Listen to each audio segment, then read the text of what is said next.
আর মাত্র কয়েকটা ঘন্টার অপেক্ষা বাংলাদেশ এশিয়ান কাপ বাছাই পর্বে নিজেদের দ্বিতীয় ম্যাচে এই ন্যাশনাল স্টেডিয়ামে মাঠে নামতে যাচ্ছে সিঙ্গাপুরের। দুই দলের র্যাঙ্কিংয়ের ব্যবধান 22, সিঙ্গাপুর বাংলাদেশের থেকে এগিয়ে 22 ধাপ র্যাঙ্কিংয়ে। তবে এসব কিছু মনে হয় এই আলোচনা শুরু হতে পারে না।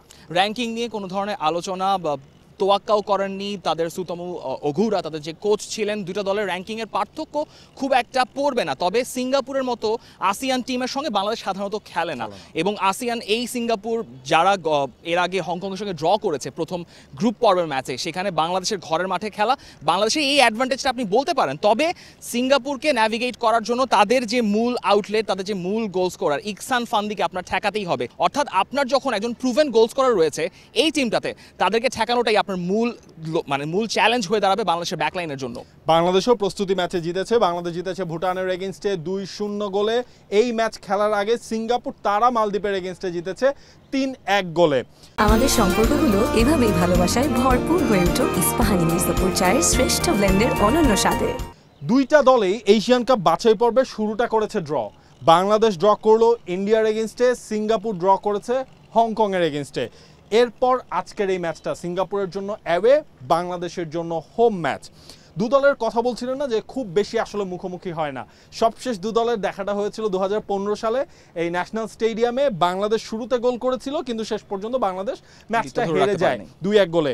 কিন্তু 1973 সালে বাংলাদেশ প্রথম জয়টা পেয়েছিল সিঙ্গাপুরের এগেইনস্টে। সেই সময়টা 2007-এ দু দলের দেখা হয়েছিল, যদিও সেটা সিঙ্গাপুরের যুব দল, বাংলাদেশের বি টিম। ওই ম্যাচটাতেও সিঙ্গাপুর আলটিমেটলি জিতেছিল। এর বাইরে তো এখনকার ফুটবলে দুই দল একে অপরের সাথে আলটিমেটলি খেলে না। যদি ওই ফ্রেন্ডলি ম্যাচটার কথা আপনি ধরেন, মারদেগা টুর্নামেন্ট হয়েছিল 1973 সালে, এবং খুবই ফিটিংলি আপনিও যখন স্মৃতিচারণ করছিলেন যে বাংলাদেশের বিজয়ের পর 1971-এর পর প্রথম বাংলাদেশ খেলতে নেমেছিল, মারদেগাতে ড্র করলো, এরপর ফ্রেন্ডলিটাতে যে বাংলাদেশ ম্যাচটা জিতেছিল। তারপর তো অনেকগুলো সময় পেরিয়ে গেছে। 2007, 2015-তে সিঙ্গাপুরের সঙ্গে দেখা হয়ে গেছে। 2015 সিঙ্গাপুরও যেরকম একরকম না, 2025-এর বাংলাদেশ আসলে 2015 সাথে কোনো মিল নেই। শুধুমাত্র জামাল ভুইয়া, তপু বর্মন ওই স্কোয়াডে, সোহেল রানারা খেলেছিলেন, তারা ওই অভিজ্ঞতাটা আসলে কাজে লাগাতে পারবেন। মূল কথা হচ্ছে বাংলাদেশ দলে অলরেডি আপনার দুটো ওয়েপন আছে, এবং সবচেয়ে বড় ওয়েপন যেটা নিয়ে অলরেডি সুগরু কথা বলেছেন সেটা হচ্ছেন হামজা চৌধুরী এবং সমিত সোম। স্পেসিফিকলি ফাহমিদুলের কথাও তিনি বলেছেন। কিন্তু সিঙ্গাপুরকে যখন আপনি ফেস করছেন এই মাঠে, সিঙ্গাপুর যেমন তারা সেট পিস থেকে ভালো, তেমনি তারা উইং প্লে থেকে কিন্তু যথেষ্ট ভালো সুযোগ তৈরি করে। কারণ আমরা ইকসান ফান্দির কথা বলছি, ইকসান ফান্দির দুই সাইডে একজন আছেন হারি স্টুয়ার্ট, আর অন্য সাইডে আছেন গ্লেন কুয়ে। সো এই দুজনকে ঠেকানোটা কিন্তু বাংলাদেশের ব্যাকলাইন এবং মিডফিল্ডের জন্য খুব বড় একটা চ্যালেঞ্জ হয়ে দাঁড়াবে। সিঙ্গাপুর বল পায় নিয়ে তারা ডিরেক্ট ফুটবলটা খেলে। সেখানে হচ্ছে গিয়ে মিডফিল্ডে বাংলাদেশের বল লুজ করা যাবে না, কারণ মিডফিল্ডে যদি বাংলাদেশ বল লুজ করে ফেলে, দেখবেন 2টা বা 3টা টাচে সেখান থেকে হচ্ছে সিঙ্গাপুর কিন্তু গোল করে ফেলতে পারে। এই জিনিসটা হচ্ছে বাংলাদেশের একদম টাইট মার্কিংয়ের মধ্যে রাখতে হবে। এবং একই সাথে আপনি বলছিলেন ইকসান ফান্দির কথা, তিনি ফিরলেন প্রস্তুতি ম্যাচে, 2টা গোল তিনি করলেন। এবং এই জায়গাটায় বাংলাদেশের দুই সেন্টার ব্যাকের জন্যও কিন্তু চ্যালেঞ্জ, কারণ সিঙ্গাপুর তারা নর্মালি ধরেন বাংলাদেশের মতোই 4-2-3-1 ফরমেশনটাতে তারাও খেলবে, এবং তাদের যেই দুইজন উইঙ্গার আছেন সেই দুইজনকে আটকাতেও কিন্তু বাংলাদেশের দুই ফুল ব্যাককে কিন্তু সচেষ্ট থাকতে হবে অ্যাট এনি কস্ট। এবং এখানেই সম্ভবত হাভিয়ার কাবরেরার জন্য বিরাট একটা কলের সুযোগ আছে, কারণ আমরা প্রস্তুতি ম্যাচে দেখেছি ভুটানের সঙ্গে তাজউদ্দিন, সাদউদ্দিন দুই ভাই খেলেছেন। যেহেতু আপনাকে দুই উইঙ্গার যে কোনো একটা ফ্ল্যাঙ্কে সবসময় আপনাকে কাভার দিতে হবে, সেজন্য যদি আপনি ফাহমিদুলের কাভারটা লেফট উইংয়ে পান খুবই ভালো। এবং ফাহমিদুল কিন্তু যথেষ্ট তিনি আপ অ্যান্ড ডাউন করছিলেন সেই ডিফেন্সিভ কাভারটা মেনটেন করার জন্য, কারণ তিনি লেফট উইং ব্যাক পজিশনে খেলে অভ্যস্ত। কিন্তু রাইট সাইডে ওই জায়গায় কাজেম শাহ খেলেছিলেন, কাজেম শাহর ওই ওয়ার্ক রেটের একটা ব্যাপার ছিল। সেখানে হয়তো আপনি তাজউদ্দিনও যেহেতু একটু অ্যাগ্রেসিভলি অফেন্সিভ আউটপুটটা তার বেশি আসে, সম্ভবত ওই জায়গায় একজন সেন্টার ব্যাক খেলানোর সুযোগ রয়েছে, অর্থাৎ রাইট ব্যাক অক্সিলারি রোলে শাকিল আহাদ তপু হতে পারেন সেই জায়গাটায়। সেটা আসলে হাভিয়ার কাবরেরা নির্ধারণ করবেন। তবে হারি স্টুয়ার্টকে থামানোটাও বাংলাদেশের জন্য খুব ইম্পর্টেন্ট। এবং সিঙ্গাপুরের কোচ অগুরা যখন বলছেন যে তারা বল পায় ডমিনেট করে খেলতে চান, তার মানে আপনি জানেন যে সুইচিং ছাড়াও মাঝমাঠ থেকে হারিস হারুনরা বলটা ডিকটেট করে খেলবেন। মাঝমাঠের ওই জায়গাটাই আপনার ইম্পর্টেন্ট, সেন্ট্রাল সার্কেলের আশেপাশে, যে ওই জায়গায় যদি আপনি বল উইন করতে পারেন, তবে আপনি অন দ্য কাউন্টারে রাকিব যদি তিনি রাইট উইং পজিশনে খেলেন বা যদি সেন্টার ফরওয়ার্ড পজিশনেও খেলেন, তাকে ওখানে আপনি ফ্রি করে দিতে পারবেন। ওই চান্সেসগুলোর জন্য বাংলাদেশ মূলত ওয়েট করতে পারে। তার মানে ঘটনাটা হচ্ছে আপনার ইকসান ফান্দিকে দিয়েই হয়তো তারা স্টার্ট করাবেন। সেই জায়গা হচ্ছে যেহেতু শাওয়াল আনোয়ার তিনি ইনজুরিতে পড়ে গেছেন, তিনি খেলছেন না, ইকসান ফান্দি ফিরেছেন, যেই তিনজনকে নতুন করে ডাকা হলো, রিকল করা হলো, তার মধ্যে ফান্দি একজন। ফান্দির ভাই সাবস্টিটিউট হিসেবে থাকছেন যদি ইকসান ফান্দিকে যখন উঠিয়ে নেওয়া হবে ইলহান ফান্দি। উইংয়ের ক্ষেত্রে যদি আপনি আসেন, বাংলাদেশের জন্য চ্যালেঞ্জ কোন জায়গাটায় খেয়াল করে দেখুন। মালদ্বীপের এগেইনস্টে ম্যাচটা আদলি যে গোলটা করলেন সেটা কিন্তু লেফট সাইড থেকে এসেছিল এবং সেই সাপ্লাইটা কিন্তু দিয়েছিলেন হ্যারি স্টুয়ার্ট। ওকে, তাদের হাতে কিন্তু ওই অপশনটাও রয়েছে। অপশনটা কোন জায়গায়? সেখানে হচ্ছে আপনার ফারিস রামলি, যাদের হচ্ছে আপনার ইতিহাসের সিঙ্গাপুরের টপ 10 জন গোল স্কোরারের মধ্যে তিনি একজন। তাকে হয়তোবা ম্যাচের কোনো একটা স্টেজে আমরা আলটিমেটলি সেই জায়গাটায় দেখব। এই জিনিসগুলো ম্যাচের মোড় ঘুরিয়ে দিতে পারে। সেমভাবে বাংলাদেশের যে ডিফেন্ডিং লাইন, যাদের তাদের প্রোটেক্টটা করতে হবে, সেইখানে তো হচ্ছে আপনার তপু বর্মন, তারিক কাজী, এই দুটাকে আমরা শর্ট ধরে অন্য জায়গায় হাভিয়ার কাবরেরার হাতে অপশন কি আছে? লেফট ব্যাকে যদি আপনি সাতকেই খেলিয়ে থাকেন, তাহলে রাইট ব্যাক পজিশনটায় হাভিয়ার কাবরেরাকে হয় শাকিল আহাদ তপু তাকে বেছে নিতে হবে, অথবা রহমতকে বেছে নিতে হবে, অথবা আমরা ইন্ডিয়া ম্যাচে দেখেছিলাম রহমতকে নামানো হয়েছিল, অথবা প্র্যাকটিস ম্যাচে খেলা তাজউদ্দিনেই ওই জায়গায় অপশন। আপনার একটা পয়েন্ট খুবই ইম্পর্টেন্ট, সেটা হচ্ছে সিঙ্গাপুরের এক্সপিরিয়েন্স আছে। যদি আপনি ওই যে অ্যাভারেজ এইজটা হিসাব করেন, গতকাল তো আমাকে বলছিলেন এক ফাঁকে যে সিঙ্গাপুরের অনেক ভেটারেন প্লেয়ার রয়েছেন, হারিস আরন থেকে শুরু করে রামলি, সবার এইজ কিন্তু যথেষ্ট উপরে। ইভেন তাদের গোলকিপারের বয়সও 34 বছর বয়স। কিন্তু এই এক্সপিরিয়েন্স এবং সঙ্গে যারা প্লেয়ার রয়েছেন, ইয়াং প্লেয়ার, এই সিঙ্গাপুরের কোচ কিন্তু এই এক্সপিরিয়েন্স এবং ইয়াং প্লেয়ারদের একটা মিশ্রণ করেছেন। এবারে যদি আপনি করেন, ওদের গড় বয়স হচ্ছে 28, বাংলাদেশের গড় বয়স হচ্ছে 24, মানে বাংলাদেশ এই জায়গায় আরেকটু ইয়ং। তারপরও আসলে এই জায়গায় যখন আপনার তাদেরকে ঠেকাতে হবে, আপনার ওই টেনাসিটি বা পেসটাও কিন্তু ইম্পর্টেন্ট। কারণ হামজাকে আমরা যখন ফার্স্ট হাফে ভুটানের ম্যাচে দেখেছি, তিনি যেই লেভেলের টেনেশিয়াসভাবে মাঠে উঠানামা করছিলেন, কখনো ডিফেন্সিভ কাভার দিচ্ছেন, কখনো সামনে উঠে আসছেন, আপনার এই ম্যাচে এনার্জিটা খুব প্রয়োজন এবং সেটা 90 মিনিট ধরে। সিঙ্গাপুর তো অবশ্যই তারা বলে ডমিনেট করার চেষ্টা করবে, সেই ঠিক বিপরীতে আপনি তাদের ওই টেম্পোটা দিয়ে দুই উইংয়ে যেমন আটকানোর চেষ্টা করবেন, মিডফিল্ডও তাদেরকে আপনি সেভাবে আটকানোর চেষ্টা করবেন। মিডফিল্ডের ইকুয়েশনে যদি চলে আসি, দুই দলের মিডফিল্ডের কি অবস্থা? বাংলাদেশ মিডফিল্ডে তো একটা সুইট কম্পিটিশন। হাভিয়ার কাবরেরা আমার মনে হয় তার রাতের ঘুম হারাম হয়ে যায় ওই মিডফিল্ডের কম্বিনেশনটা সেট করার জন্যই। হামজা শিওর শট আপনাকে ধরতে হবে, পারফরমেন্স দিয়েই তার নামের যে ক্যালিবার রয়েছে, তিনি যে লেভেলে ফুটবলটা খেলেছেন তার সাথে একই রকম লেভেলটা সমিত সোমও পাবেন। মিডফিল্ডে যদি আপনার এই দুইটা জায়গা যদি এই দুজন ধরে রাখেন, তাহলে বাকি পজিশনগুলো কি আছে? বাংলাদেশ কি 4 জন মিডফিল্ডার নিয়ে খেলবে, নাকি বাংলাদেশ 3 জন মিডফিল্ডার নিয়ে খেলবে? এই ইকুয়েশনগুলোকে কিন্তু হাভিয়ার কাবরেরার মেলাতে হবে। হাতে যে অপশন, আপনি হৃদয়কে নিয়ে আসলে, হৃদয় এবং হামজাকে দিয়ে স্টার্ট করলে আপনার হচ্ছে সমিত সোমকে আপনি সামনে ইকুইপ করতে যাবেন। আপনি সমিত সোম এই মধ্যে মোটামুটি ম্যাচ ফিটনেসের মধ্যে আছেন। তিনি ক্যাভেলরি এফসির হয়ে ম্যাচ খেলে তারপর হচ্ছে 4 তারিখ বাংলাদেশে এসেছেন। So Samit is match fit এবং হাভিয়ার কাবরেরা যে 5টা ট্রেনিং সেশন পেয়েছেন সমিতকে নিয়ে বলেছেন যে ট্যাকটিক্যালি এবং যতটুকুভাবে মেন্টালি পারা যায় এই দলটার সঙ্গে সমিত সোম মানিয়ে নিয়েছেন। সো আপনি এক্সপেক্ট করতে পারেন হামজা সমিত দুই পজিশনে শুরু করছেন মিডফিল্ডে, সেটা হামজা হয়তো লেফটে, সমিত রাইটে। সমিতকে সম্ভবত আমরা নাম্বার 10 রোলে দেখবো না, কারণ আপনার মিডফিল্ডে রানার দরকার বা ওই টেকনিক্যাল প্রাবেসটা দরকার। সমিত এবং একই সঙ্গে হৃদয় যদি শুরু করেন, হৃদয় তো ভুটানের ম্যাচে সেকেন্ড হাফে শুরু করলেন, আপনি নাম্বার 6 পজিশনে একজন আউট বল প্লেয়ার রাখতেই চাইবেন। সেখানে হৃদয় এবং হামজা যদি সামনে দুই সেন্টার ব্যাকের সামনে কাভার দেন, তাইলে আপনি দুই ফুল ব্যাকে রিলিজ করে দিতে পারেন আক্রমণের জন্য। সেটা হয়তো হাভিয়ার কাবরেরার সামনে সুযোগ রয়েছে। যদি জামাল ভুঁইয়াকে খেলান তাহলে কিন্তু সেটা আবার একটু পাল্টে যায়। সেক্ষেত্রে বাংলাদেশে কোনো সেন্টার ফরওয়ার্ড থাকে না, দুই রাকিব এক সাইডে ফাহামিদুল কিংবা ফাহিম থাকেন, জামাল ভুঁইয়া থাকেন। জামাল একটা জায়গায়, তার সামনে ঠিক দুই পেনাল্টি এরিয়ার দুই কর্নার থেকে এক পাশে রাকিব ধরলো, অন্য পাশে আমরা ফাহমিদুলকে হয়তোবা চিন্তা করতে পারি। কিন্তু যদি জামাল না খেলেন, তখন হয়তোবা আমরা বক্সে একজন নাম্বার 9-এর প্রেজেন্স আমরা হয়তোবা ভাবতে পারি। এবং বাংলাদেশের এই ম্যাচে একজন নাম্বার 9 নিয়ে খেলা কেন জরুরি, তার কারণ হচ্ছে আপনার সিঙ্গাপুরের যে ডিফেন্ডার রয়েছে তারা ডেক্সট্রাস ফুটেড, অর্থাৎ তারা শুধুমাত্র লিওনেল তান বাদে বাকি সবাই হচ্ছে দুই পায়ে মোটামুটি অভ্যস্ত। সো তাদেরকে র্যাটল করার জন্য তারা তো বেশ হাইলাইন মেনটেন করে খেলবেন। সো তাদের ওই কাঁধ বরাবর একজন ওই ফক্স ইন দ্য বক্স থাকাটা খুব জরুরি, যে ওই ডিফেন্ডারদেরকে সবসময় তটস্থ রাখবেন বা তাদের লাইন থেকে বের করে নিয়ে আসবেন। সেই কাজটা আলামিন কিন্তু যথেষ্ট ভালো করেছিলেন। স্পেসিফিকলি তিনি সেকেন্ড হাফে নামার পর ভুটানের গোলকিপার থেকে একটা এরর তিনি মেক করলেন তাকে প্রেশার দেওয়ার পর। কিন্তু রাকিবও যদি ওই কাজগুলো করে থাকেন, তাহলে আপনি ভুটানের ডিফেন্ডারদেরকে আপনি কনস্ট্যান্টলি র্যাটল করতে পারবেন। তবে যদি রাকিবকে আপনি আবার রাইট উইংয়ে খেলান, আলামিনকে খেলান হচ্ছে সেন্টার ফরওয়ার্ড রোলে, তাহলে আপনি দুইটা কাজই একসাথে করতে পারছেন। আলামিন ডিফেন্ডারদেরকে লাইন থেকে বের করে আসছেন, ওই যে ফাঁকা জায়গা তৈরি হচ্ছে সেখানে রাকিব কিংবা ফাহমিদুল বক্সে ঢোকার জন্য চেষ্টা করতে পারছেন। সো এই জায়গাটা হয়তো হাভিয়ার কাবরেরা ভাবার প্রয়োজন রয়েছে বা দরকার রয়েছে যে আসলে কোন ট্যাকটিক্যাল সেটআপে তিনি যেতেন। তিনি কি 4-4-2 ডায়মন্ডে যাবেন জামালকে অ্যাকোমোডেট করার জন্য?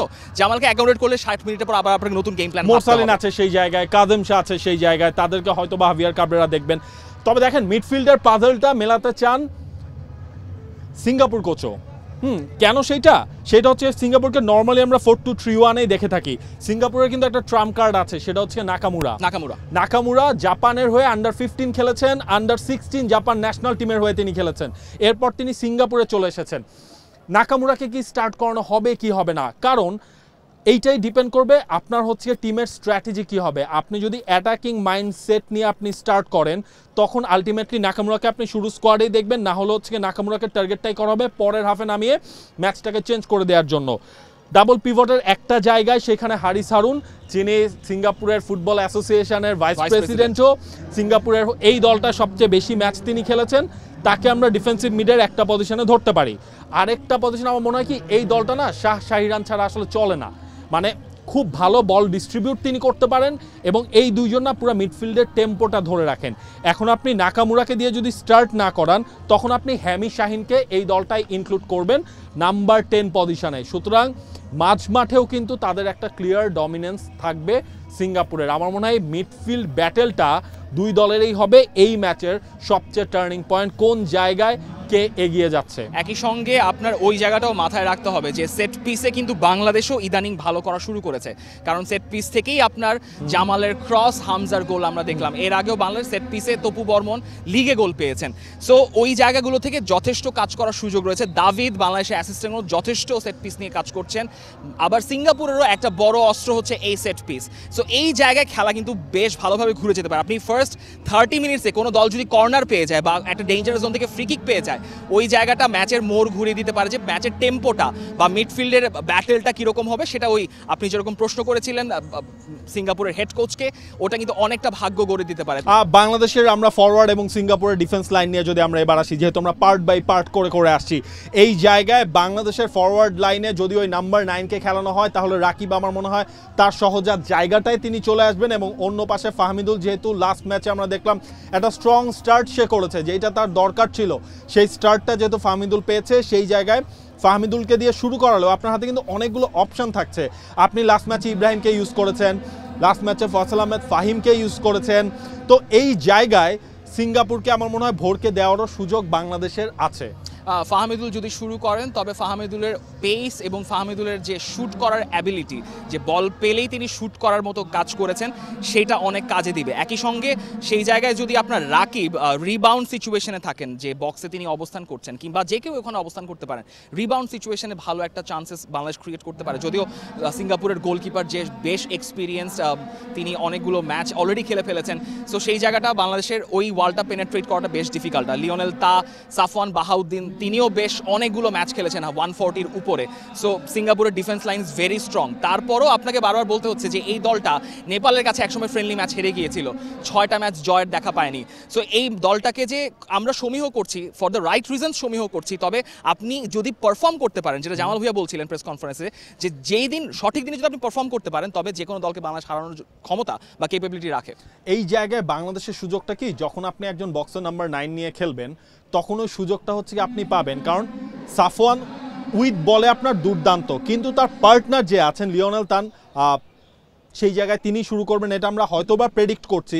তিনি কিন্তু হচ্ছে কি আপনার একটু শেকি, তার হচ্ছে কি ফিজিক্যাল অ্যাপিয়ারেন্সটা যথেষ্ট স্ট্রং, তিনি সেট পিসে একটা ডেঞ্জার সবসময় প্রতিপক্ষের জন্য ক্রিয়েট করতে পারেন, বাট একটু স্লো তিনি, যেটা আমাদের কাছে মনে হয়েছে। সেই স্লোনেসের সুযোগটা আপনি যখন একজন প্রপার নাম্বার 9 খেলাবেন তখন হয়তোবা আপনি সেটাকে চেঞ্জ করে দিতে পারবেন। তবে তাদের ম্যাচ ঘুরিয়ে দেওয়ার মতো একজন লেফট ব্যাক রয়েছে, আদলি, যিনি লাস্ট ম্যাচে গোল করেছেন, এবং আদলি এবং গ্লেন ক্যা, এই দুইজনের কম্বিনেশনটা মুহূর্তের মধ্যে তারা আক্রমণে উঠে যায় এবং সেখান থেকে কিন্তু সিঙ্গাপুর যেহেতু তারা উইং প্লেতে খুবই ডেঞ্জারাস, তারা কিন্তু বিপদের কারণ সৃষ্টি করতে পারে বাংলাদেশের জন্য। সুতরাং এই ইকুয়েশনগুলো বাংলাদেশ কত ভালোভাবে ডিল করতে পারবে।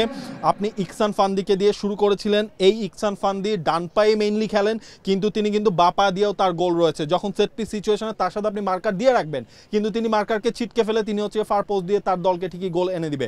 সুতরাং বাংলাদেশের দুই সেন্টার ব্যাকের জন্য এইটা হচ্ছে কি একটা মানে বড় পরীক্ষায় আলটিমেটলি হতে যাচ্ছে। আমার মনে হয় ভয় পাওয়ার কোনো কারণ নাই, কারণ হামজা চৌধুরী তো বাংলাদেশ এরিয়ালি এই সিচুয়েশনটা আপনার বেশি দিন হয়নি, মনে থাকারই কথা। বাংলাদেশ ইন্ডিয়ার ম্যাচে সুনীল ছেত্রী হেডটা was going for the goal, যেটা হামজা চৌধুরী লাফিয়ে ঠেকিয়ে দিলেন।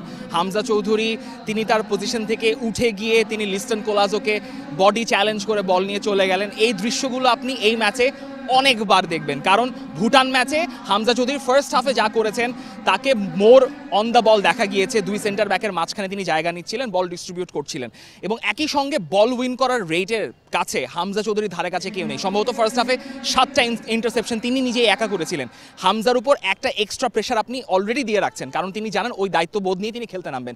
হামজা প্রেশারটা ক্লিয়ার করে দিলে সমিত ওখানে আছেন, সমিতের সঙ্গে আপনি তখন রাকিব বা বক্সে যদি নাম্বার 9 থাকে তাদেরকে কানেক্ট করে দিতে পারবেন। আর যদি সিঙ্গাপুরের প্রেসটাকে বিট করা যায়, ওই এরিয়ালি আপনি তপু বর্মনের ওই ক্লাসিক মানে লং বল লং সুইচ করে খেলা তো আপনি কাছে আছেই, অর্থাৎ অস্ত্রগুলো ঠিক মতোই আপনার কিন্তু কোষাগারে আছে। ওই কোষাগার থেকে অস্ত্রগুলো ঘষে মেজে ঠিক মতো কাজে লাগাতে পারলেই বাংলাদেশের পক্ষে পসিবল। সিঙ্গাপুরকে ঘরের মাঠে ম্যাচ, আপনার একটা অ্যাডভান্টেজ থাকছে, সেই জায়গা থেকে আপনি সিঙ্গাপুরকে ভোরকে দেয়া কেন, আপনি জয়ের জন্যই আসলে খেলতে পারেন এই ম্যাচে। প্রেডিকশন এটা একটা কঠিন কাজ, এই যতই মুখে কথা বলি না কেন বাড়তি প্রেডিকশনের জায়গায় যেই আটকে যেতে হয়। তবে আমার দৃঢ় বিশ্বাস বাংলাদেশ এই ম্যাচ থেকে 3 পয়েন্ট জোগাড় করার যোগ্যতা আছে বাংলাদেশের। আমি সেটাই দেখতে চাই যে বাংলাদেশ 3টা পয়েন্ট জোগাড় করতে পারছে। হাবির কাবরের প্রেডিকশন যে 3 পয়েন্ট তারা নেবেন, সেটাই আমার প্রেডিকশন। হামজা, সমিত, জামাল, তারিকের যে বাংলাদেশ, তাদের জন্য এশিয়ান কাপ বাছাই পর্বের যে চ্যালেঞ্জ, সেই চ্যালেঞ্জটা আর কয়েক ঘন্টা পরে, এবং আপনারা কিন্তু অবশ্যই চোখ রাখবেন টি স্পোর্টস এবং টি স্পোর্টস অ্যাপে। সরাসরি দেখতে পাবেন ন্যাশনাল স্টেডিয়াম থেকে বাংলাদেশের লড়াই। নতুন দিনের বাংলাদেশের শুরুটা হোক এখান থেকেই। For more updates, subscribe to our YouTube channel and click on the bell icon. Follow us on Facebook and Instagram. Download T-Sports app to enjoy exciting games and highlights. Visit tsports.com.